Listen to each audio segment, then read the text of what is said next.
High. High. Actually আমি কি ভাবছি সেটা আশা করি তুমি আগে থেকে জানো। I love you Radha. আমার হাত ছাড়ো। আমি যদি বিয়ে করি তাহলে শুধু তোমাকেই করব। রকি, আমি তোমাকে একজন ভালো বন্ধু ভাবতাম। রাধা। রকি, দেখো রকি, আমি আগেই একজনকে ভালোবেসে ঠকেছি আর এখন ওই যন্ত্রণাটা ভোলার চেষ্টা করছি আমি। আর এর পরে আমি আর কাউকে ভালোবাসতেও চাই না, বুঝেছো তুমি? আর যদি এরকম দ্বিতীয়বার করো তুমি, তাহলে কিন্তু আমি দাদাকে বলে দেবো। মাথায় ঢুকেছে?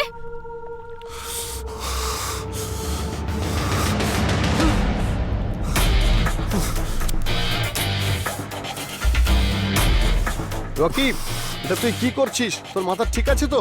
অরবিন্দ স্যার জানতে পারলে জানি না কি হয়ে যাবে।